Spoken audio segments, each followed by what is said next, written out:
Okay. Hello, everybody, and welcome. Sorry we started a little late. My name is Chris, and I was the originator of the Highway Project here in Cincinnati. And we're joined kind of out of order, but we're joined with Candace Cox to begin with, and then Anne will join later on. And so, yeah, ask your questions in the YouTube comments, and we'll make sure they get to our speakers. And I'll just let Candace say hello, and then let her continue. And please ask lots of questions, and we'll have a great talk. Hello, Candace. Hi, good morning. Thank you so much for this, and thank you everybody so much for watching. Please, ask. Feel free to ask questions, really on any topic. If I can't answer it, I will let you know that I can't answer or I'm not a good person to answer it, but I try to be as open as I possibly can about everything regarding transgender issues and everything else. When I was first contacted about this, it was shortly after a lot of fanfare here in North Carolina, which is where I live, in Raleigh. So I love Raleigh, North Carolina. But it was shortly after our state legislature had passed House Bill 2, which is a legislation that it came in three components. The most well-known part and controversial is that it prevents transgender people from using the restroom of their identified gender in any government or state or school facility. So, for instance, I, being a male to female, would have to use the male restroom unless I had my birth certificate changed, which the state I was born in, I'm not originally from North Carolina, did not allow you to change your birth certificate. So even though I underwent SRS and I legally was able to marry my cisgendered male husband in North Carolina and get a marriage license, I would have to use the restroom. And I have been very vocal in my opposition. And so shortly thereafter was when I was contacted about this opportunity, which is a lot more near and dear to my heart, because with Leelah, that just really, it crushed me. I think I'm very blessed and I'm very fortunate. I have an amazing family that is very supportive, and I have a great support network. And the 41% of transgender people age 18 to 64 that attempt suicide saddens me and scares me a lot, because it makes me question, what are we doing as a society? What message are we sending to young people, not just trans youth or LGBTQ youth, but to our youth, that they feel as though there's no one to turn to. I wanted to do a little bit more research and everything because I didn't get to know her, and I wanted to know her. I felt I couldn't be on a chat talking about her without knowing her. That's not giving her the respect that she deserves and everything. So I'm going to assume that some of you may not be as familiar with it, and I'm not going to go into all the details, but other than to say that she was a teenager in Ohio, and she took her life. And she identified as a transgender woman, and it's just awful. But I wanted to read her note because when I read it, it moved me. So I wanted to read it to you guys, and I kind of wanted to start from there. So bear with me because I'm going to be reading it so I don't get any of it wrong. Quote, I have decided I've had enough. I'm never going to transition successfully, even when I move out. I'm never going to be happy with the way I look or sound. I'm never going to have enough friends to satisfy me. I'm never going to have enough love to satisfy me. I'm never going to find a man who loves me. I'm never going to be happy. Either I live the rest of my life as a lonely man who wishes he were a woman, or I live my life as a lonelier woman who hates herself. There's no winning. There's no way out. I'm sad enough already. I don't need my life to get any worse. People say it gets better, but that isn't true in my case. It gets worse. Each day I get worse. That's the gist of it. That's why I feel like killing myself. Sorry if that's not a good enough reason for you. It's good enough for me. You'll have to forgive me that I've read it several times, and each time it makes me want to cry. She saw something that the rest of us didn't see, or maybe we saw, but she was willing to talk about it. Something that other trans people, trans advocates, other members of the LGBTQ community, she was beyond her time in that she saw something. And what she saw was the fact that I'm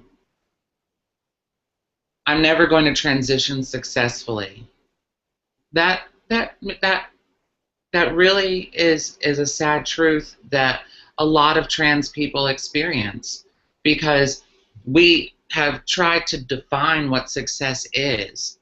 What is success? What is a successful transition? Are you a successful transition if you come out like Caitlyn Jenner? If you come out like Chaz Bono? If you come out like Janet Mock? It's like we try to quantify what it means to be a successful transition to female or to a male. And we take away that personal experience. We take away this person's ability to actually be who they are. It hurts so much as a trans person whenever I hear about another trans person that feels that way, that feels like they're not going to actually be their authentic self, and that they don't have enough whatever, and I don't know what it is, to help them along their journey. It saddens me.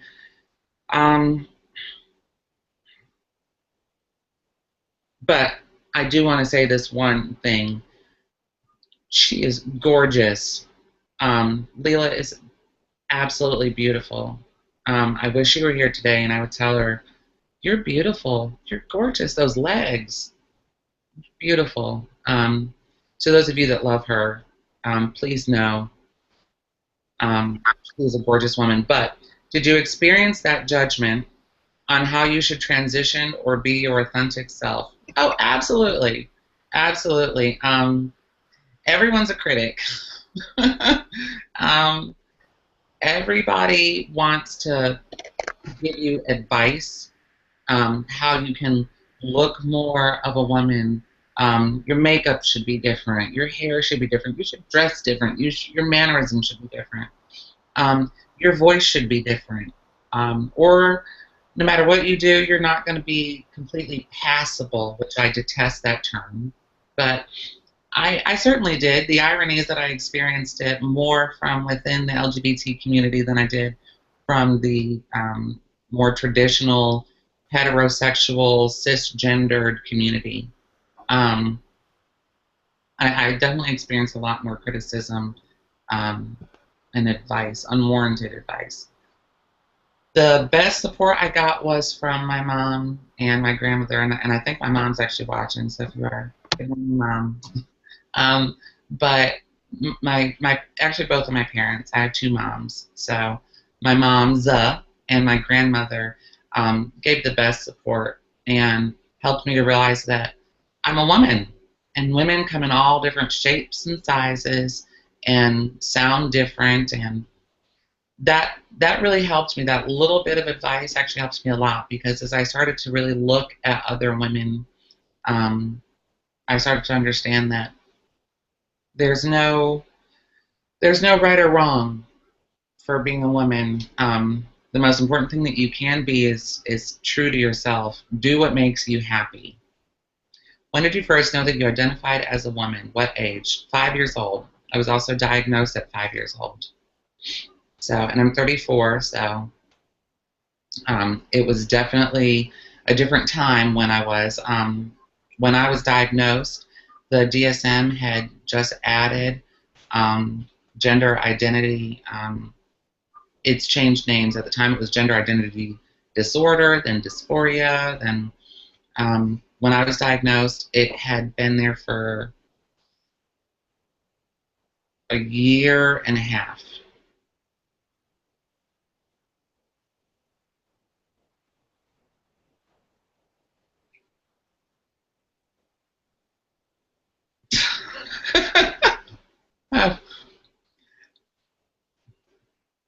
The odd things that happen, the odd things.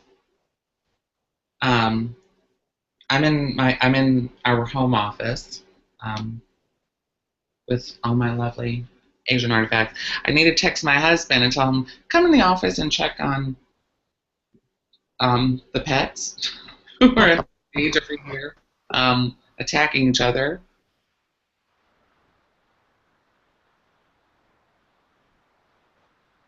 Sorry about that. So yeah, I identified at the age of 5, and actually, a lot of trans people will actually say that they identify at a very young and very early age. What impact do you feel communities outside of family and friends have on young people questioning their gender identity? Do you need more known supportive outlets for them? Do we need more known supportive outlets for them? Um, the community has a huge impact on young people who are um, questioning their identity, their gender identity. Um, but the impact that the community has is really the same impact that it has for all young people. Children, teens are very impressionable. In terms of having more supportive outlets, yes, we need to have more supportive outlets, but we need to have more transparency in our support. That's really the biggest thing. Um, Much in the way that we try to have a lot of support for drug abuse, sex offender victims. We need to have the same support for LGBT youth because again, it's not just for gender identity. It's for any teen who's going through a period where they're having an internal struggle with figuring out how to express and identify themselves. We need to have more transparency in our support. And that starts at the community level. We need to let them know that feeling different is okay, and that you should feel like you can talk to someone. It's a really good question, though. That's actually what I do in my educating. Is I try to help develop more supportive systems and really push for there to be more transparency in that support. Um, it's very key. What's daily life like living in North Carolina with all the current legislation? For me, it is not. It's not. It's not bad in the sense that I haven't actually experienced any actual run-ins with the law itself. It's more knowing that it's there and now wondering, watching your back, always wondering like, is that person a supporter, or is that person on my side? Um, that is probably the hardest part right now. Um, and just it's saddening knowing that your own government doesn't support you, doesn't believe in you. It's scary. For me, I worry about things like, are they going to take away my marriage license? Are they going to decide, oh, we're taking your marriage license? And things like that. So, yeah, that's scary. Uh, That is the scary part. But in terms of the legislation itself, how do you define a success?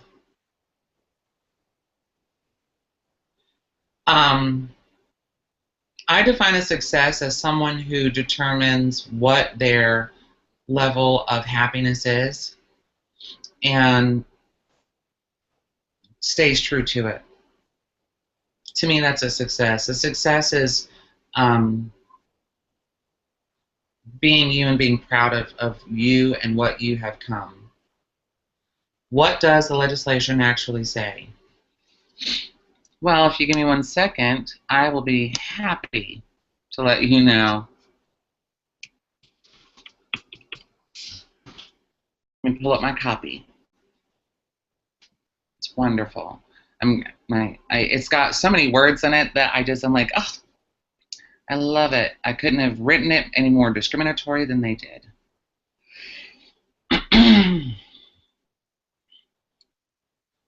Definition. For definition purposes of this bill, the following definitions apply in this section. Biological sex. The physical condition of being male or female, which is stated on a person's birth certificate.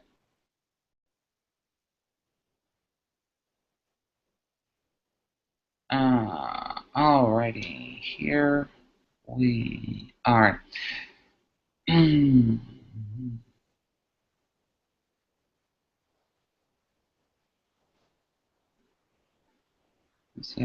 Sorry, I'm scanning to not read you guys all the mundane.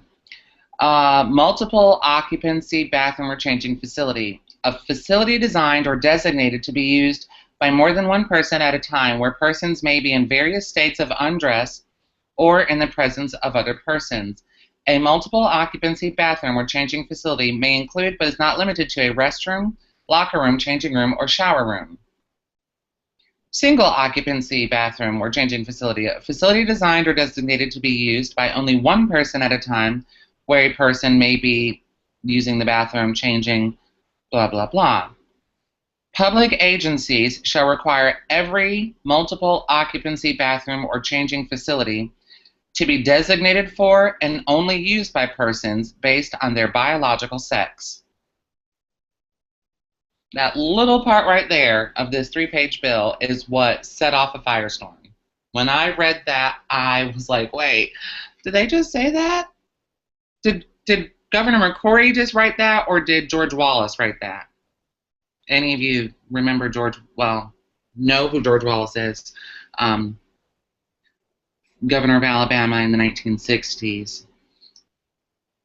Accommodations permitted. Nothing in this section shall prohibit public agencies from providing accommodations, but in no event shall that accommodation result in the public agency allowing a person to use a multiple occupancy bathroom or changing facility designated under Section B. So, good times. Gotta love it.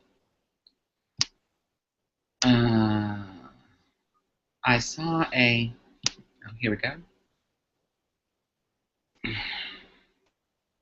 Do you feel young people will be more afraid to come out as transgender in North Carolina and other states considering such legislation? Yes, God, yes. We just had our state legislature and our governor say that being transgender is the same as being a sexual predator, which is a federal offense. It's like your ability to live your life and get a job. And that's actually what they said. They said that they were protecting the privacy of children and women from sexual predators, which is why they passed it. If I lived in North Carolina by the time I came out publicly and started my transition shortly after high school during college, and I would not have come out then. I would not have. It just would have been awful. Awful. So, and thank you, by the way, Nancy Jennings, for your question. Thank you. That was wonderful. The definition of success is definitely success is a personal journey, because failure is a personal journey. I mean, when we let someone down, who are we really letting down? I feel we're truly just letting down ourselves. So when we succeed at something, that success is truly owed to ourselves. So success is, what do you think is success? And I believe that we understand success when we're happy. Um,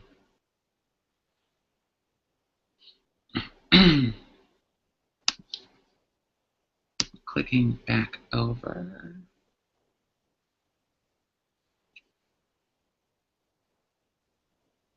There we go. Okay.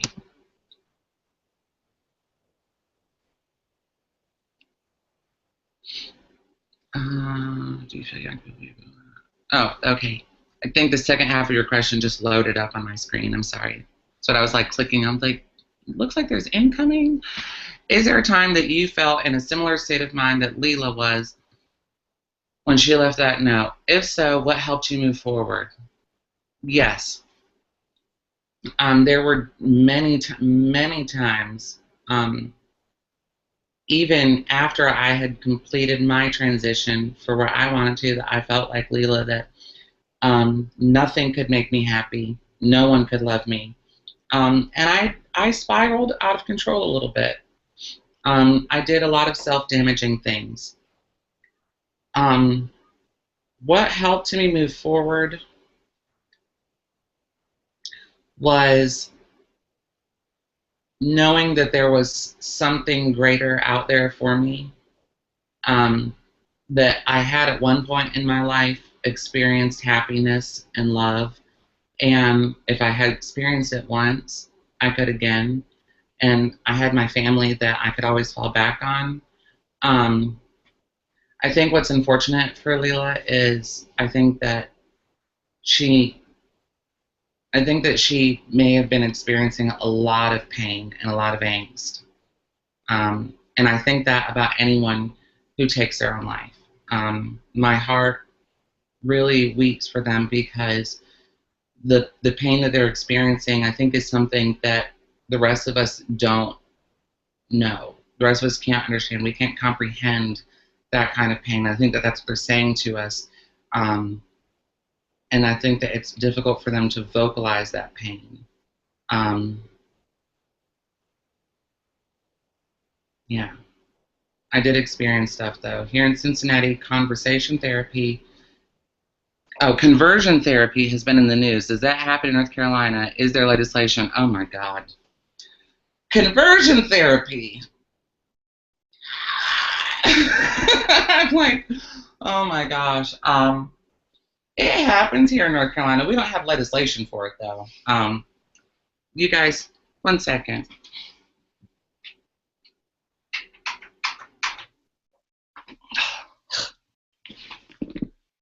The heater was on, the fake fireplace. I was like, man, I'm roasting. Conversion therapy. We don't have legislation for conversion therapy, although with our current legislation, I wouldn't put it past them. Jesus.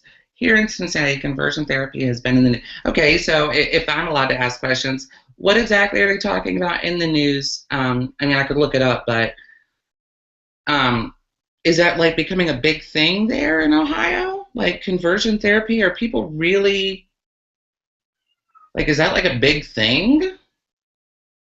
I mean, I'm like, conversion therapy doesn't even work. And anyone who thinks it does work, by the way, is no. Conversion therapy is the craziest thing I've ever heard of in my life.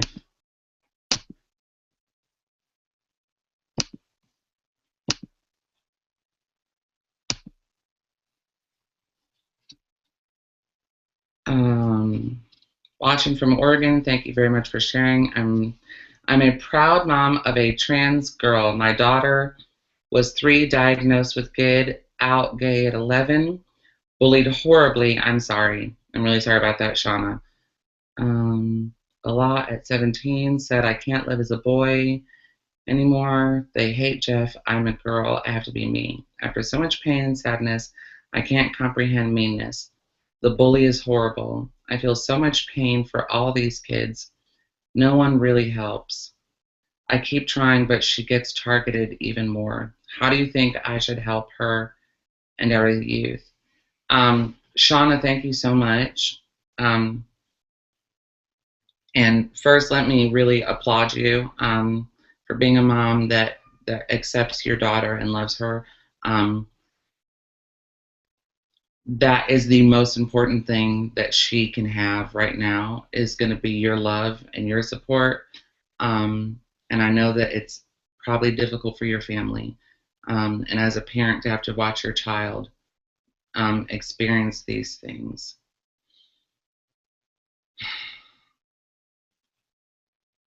I think that one way you could help her, and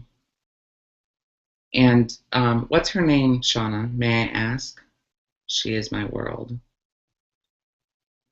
I bet she, I bet she knows that and loves it to death. Um, but one way that you can help her is we all as adults know that being a teenager, everybody gets bullied. It does not matter. You could be the jock quarterback, like who's like perfect, and you will experience bullying.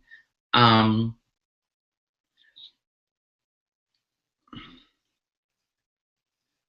oh my gosh, Shauna, you have to tell her I love her name. I'm like Candace Cage. I'm like, oh my gosh, I love her name. Her name is fabulous. Oh my gosh, that's wonderful. And um, Candace Cage sounds one similar to mine, Candace Cox, and also Candace Kane, Cayne. Um, if she doesn't know who that is, have her look it up. Um, one thing that you can do to help her though is to do some research and introduce her, maybe not one on one, obviously, but to a lot of trans people that she can find someone to look up to. That's the hardest part about being transgender. When we're younger, young kids idolize someone. There's always someone that you find, I want to be Superman or whomever. We have so many trans people right now that are really trailblazers and wonderful in their success stories. So there's Laverne Cox, Janet Mock, Candace Kane, um, and like those are like the big ones that if you type their name in Google, a lot will come up, and there's so much on them. Janet is an author. Go out and get her book. But that's one way that you can help your daughter Candace a lot is to find some people that are there for her and encourage her to find someone to talk to. Um, that would be huge. So, but thank you, Shauna, and yeah, tell Candace. Yeah, through here, I think you can see how my name is spelled, but if not, CANDISCOX.com. I can't see how to type, but um, yeah, it is horrible. She has never even received. She has even received death threats. Oh my God.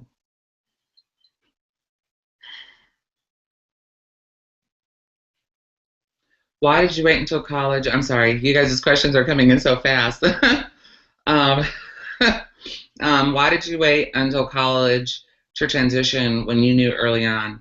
Um, for me, it was a sign of the times. I mean, when I was a teen, Ellen was just coming out on television, and we had moved to North Carolina, so it was just not.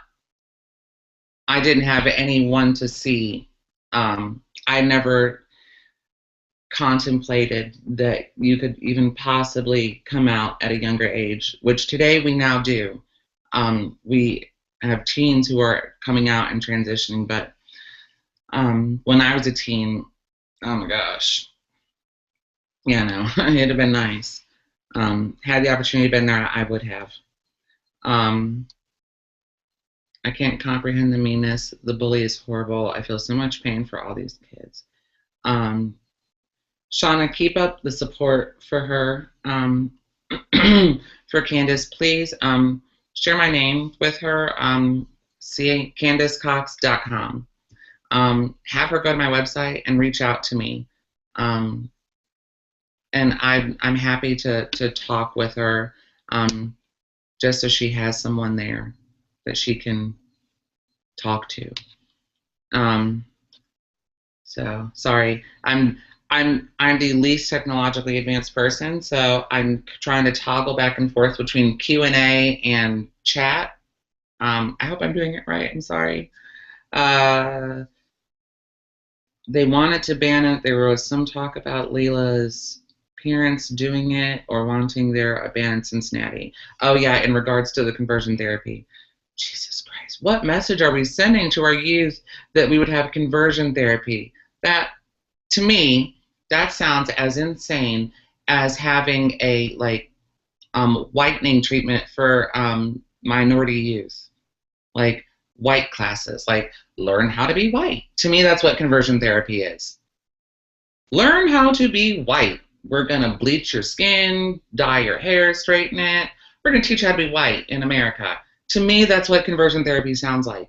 To me, conversion therapy sounds like, you know, if you're, of Hispanic origin and you have an accent when you come here, we go, your first thing that we do before you get your citizenship is we send you to a speech pathologist who teaches you how to not sound Hispanic. I'm like, what are we? Conversion therapy? Seriously? Ah! Oh my gosh, that's absolutely insane. And again, I want to thank Shauna and Nancy. Thank you guys for your questions. Keep them coming. I love questions. Those are really, really good. And Shauna, please, again, what you said, I mean, that really, my heart goes out, and anything I can do, even if it's just to be someone to talk to. And Shauna, if you would contact me privately after all this is over, I can put you in touch with my mother, who's amazing, and she could maybe offer you some advice on how to deal with things when you have a transgender a transgender child. So yeah, yeah. I'm so sorry.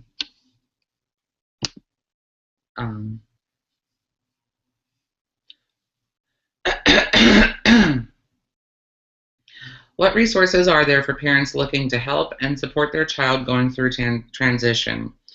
Um, um, well, HRC, the Human Rights Campaign, is really good because you can reach out to them and they can help you to find out what resources there are in your local state where you reside. There's also I'm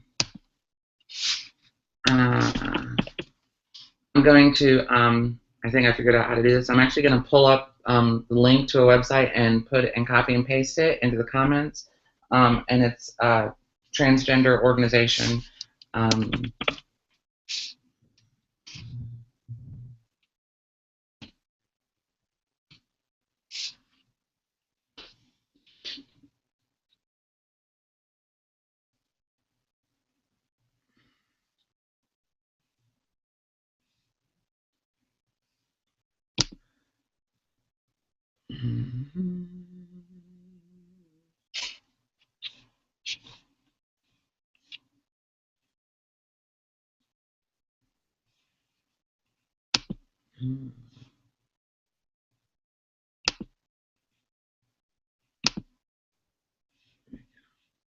Okay, so I can't. Transgender National Alliance is another one that can help. Wherever you live, I always tell people to go online and look to see what LGBT centers are nearest them, and always reach out to your nearest LGBT center. They're going to be the best resource. Unfortunately, we don't have a lot of large support out there at the national level. The vast majority of our support is going to be at the local level. But yeah, if you have an LGBT center near you, which a lot of big American towns have them. If you don't have that, your nearest university, see if they have a LGBT organization. And then if you don't have either of those, contact HRC, which is the Human Rights Campaign. They're a national organization. They are an advocacy rights organization for LGBT groups. HRC is amazing and wonderful, and they can help put you in touch with people. They know a lot of all the different resources in every state. If a kid says, I feel transgender, what should a parent's first reaction be? First, don't push it. Don't push it. If a child says they feel transgender, ask your child what that means to them, and then research what your child has told you that they feel. But we don't want to push something. We want, being transgender is a personal journey, and you need to let children explore it. And I know parents who are supportive, and in their support, they want to push the child, like, well, I found out that there's all these things out there, so you need to hurry up and get the ball rolling. Don't push it. Be supportive. Admit, for me, what helps is that people admitted that they care, but that they can't empathize because they're not transgender. I can't stand when people, I know what you're going through. No, you don't. If you aren't transgender, you don't know what it feels like. So don't tell them that. But yeah, best thing to do is ask your child what they mean, how they're identifying, and then educate yourself as a parent. Trust them at their word. Yes, trust them at their word. Being transgender, that is not a conclusion one comes to lightly or could throw around. See a doctor, absolutely. But don't make it seem as though there's something wrong with your child. They don't need to talk to someone because there's something wrong with them. Have them talk to someone because you don't know. So you're like, well, I can't talk to you about it because I don't know. I want you to have someone that you could go and ask questions and find things out. I found someone, let's go see them. Because, we stigmatize therapy so much in this country that we have this, like, if you go see a psychologist or a psychiatrist, there's something wrong with you. And we're like, no, there's not something wrong. Sometimes it's just talking to someone who can help you vocalize what you're feeling and what's going on. How does a parent know what's going on with their kid? Talking to them. It's the most important thing. That's how we know. Parents don't like to talk to kids because it's uncomfortable. Talking with children can force us to have to deal with some of the pain that we experience and relive that. And we feel alienated or it feels uncomfortable. Kids today are different from kids 20 years ago. They're exposed to so much right now. They're experiencing so many adult like things, and the issues that they're dealing with are things that are very mature, and that's a lot for someone who is still developing physically, intellectually, and I think it makes parents uncomfortable, parents don't like talking about sex, but if you want to know what's going on with your kids, you have to talk to them. And it's going to be awkward, but you got to do it. You got to talk to them. And you have to, when you talk to them, you have to listen. If a child is being hurt, don't say, all kid, everybody, kids get picked on, kids are mean. Bullying is not okay. I'm an adult. I'm a confident person. I get bullied. I've got people who bully me and it hurts. And I like to think of myself as being strong. So, do you think more focus needs to be put on supporting local straight gay alliances and LGBTQ positive groups? Should youth be encouraged to initiate these groups if they don't exist? Definitely more support. I do think that youth need to be encouraged, but I think what sends a stronger message is if adults start them for the youth. We learn our behavior a lot, especially like our social interaction behavior from our peers, but we learn a lot of what's okay and what's right and wrong from the actions of adults around us, school administrators, parents, community leaders. I think that if they initiate things for youth or they assist youth in initiating things, it sends a much stronger message to the children because it means that an adult is saying, above it all, you're okay. So I think that sends a stronger message. And toggling over to the Q&A. Yeah. We have about 10 minutes left. I saw something. It popped up and then it left. We have about 10 minutes left. What are the next steps we can take as a country to ensure rights for all? Legislation, education, communication. Education and communication. Legislation comes. I think people who want to get out and protest is great. Don't stop doing it. I love it. But legislation comes. Legislation is a result of people's mindset. So if we want to change legislation, we actually have to change people. And the only way that we change people is through education and communication. We need to educate people on what the needs of transgender people are and LGBTQ. We still have a lot of work to do on the whole as a nation to better serve our LGBTQ community. And the only way we're going to do that is to educate people on what we need, educate people on what we are, educate people on the fact that we are as different and as varied as any other group, and then communicate. Communicate, communicate, communicate. We have got to communicate, and not quiet communication. We have to be a strong vocal group.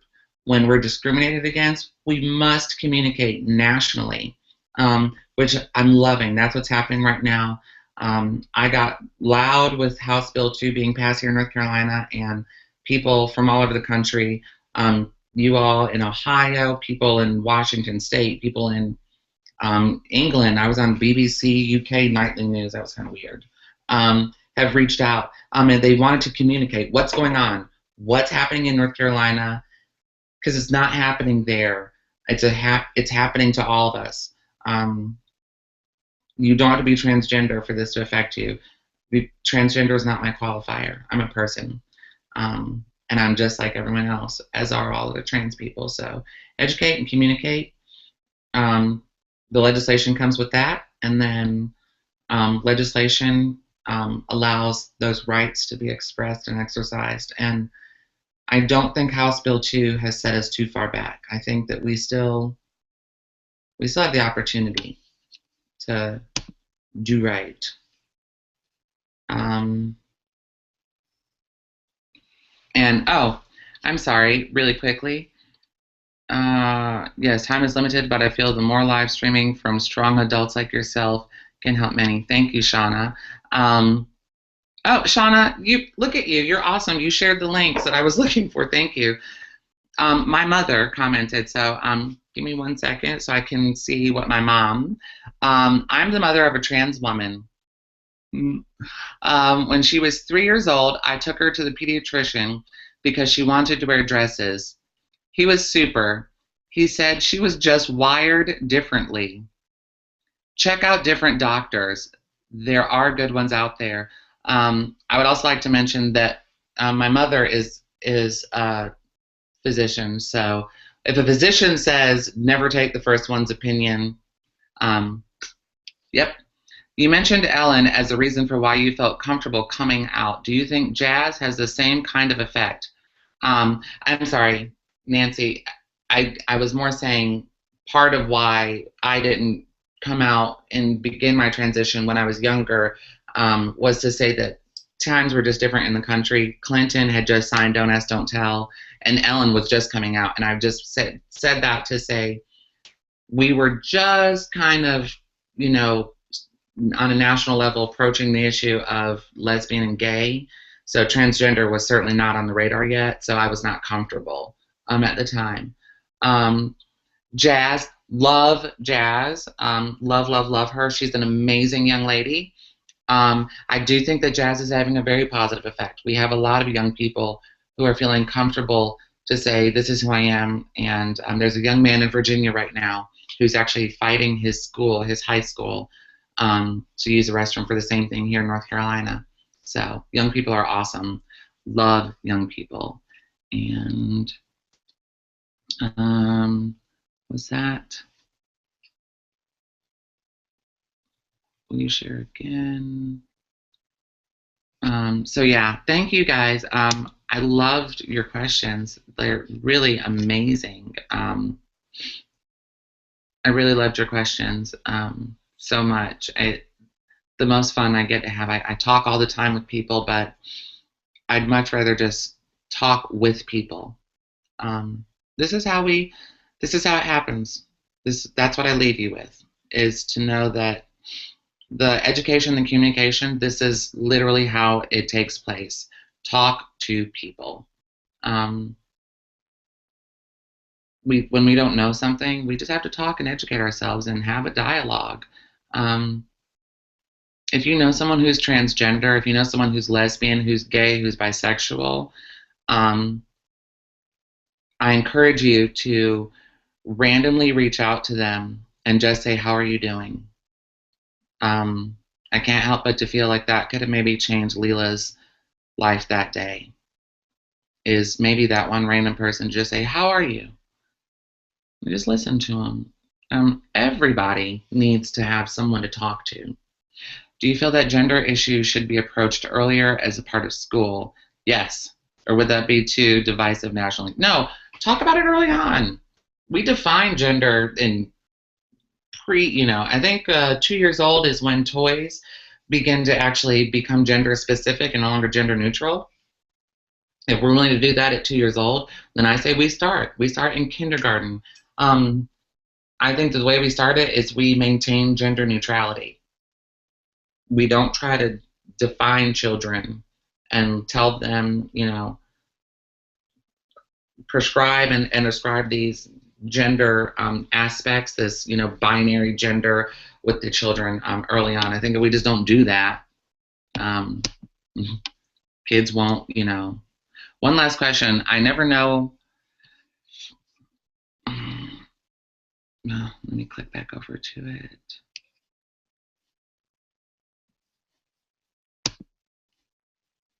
Sorry. Your question popped up, so now I'm waiting for it to load. There we go. One last question. I never know what pronoun to use with someone. How do I ask without offending? How do I learn without offending? Being honest. That's the hardest thing that people have. What you just said. Hi, I don't want to be offensive. I want to be accommodating to you. What do you prefer to be called? I mean, we ask people that with their name, like, what do you prefer as your name? Wouldn't it be amazing if that became like colloquialism, here in America, that we introduce ourselves and said, hi, I'm Candace, I prefer female pronouns. What's your name? And that's actually a good way for you to do it without being offensive. So instead of asking them, because that's you going, I'm obvious, but I don't know what you are. You're just as ambiguous to me. So maybe instead introducing yourself. So for example, if I'm meeting one of you for the very first time, I would say, hi, my name is Candace Cox. I prefer female pronouns. What was your name? So I have just let you know kind of my introductory.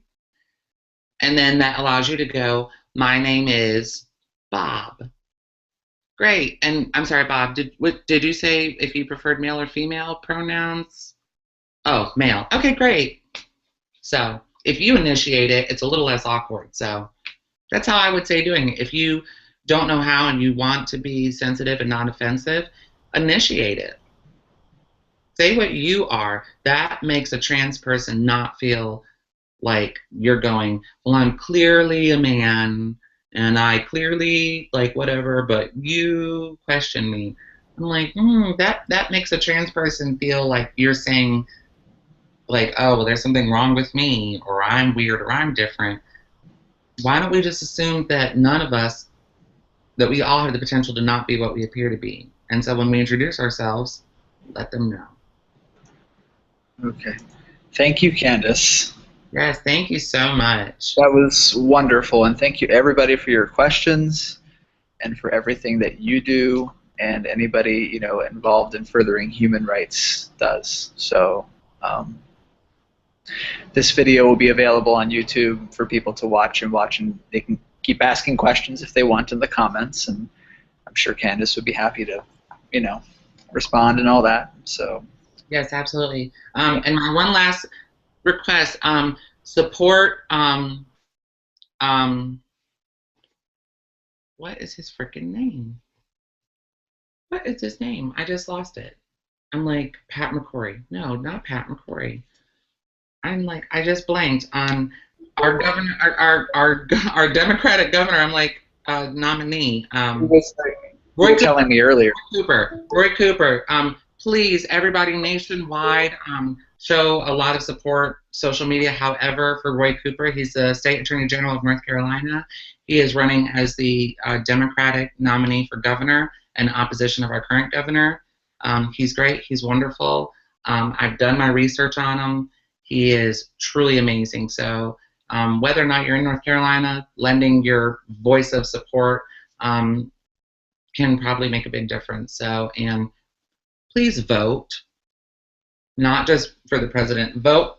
This passed because people didn't vote for half of these legislators. They just ran unopposed and nobody paid attention. So vote. Vote for everybody and know who the heck is actually talking for you. So, yeah. And thank you guys so much for the questions. Thank you for this opportunity. It's honoring and it's humbling. And to Leelah's loved ones, friends, family, and people who she's affected by, please know that you are in my family's prayers and thoughts, and Leelah is too. And I'm sorry for what you've experienced, but more importantly, I'm sorry that Leelah wasn't able to know how much love I'm sure she is, and that she didn't feel it. So, yeah, lots of love to all of you. That's very nice. Thank you, Candace. And I think we'll wrap it here. Thanks again, everybody.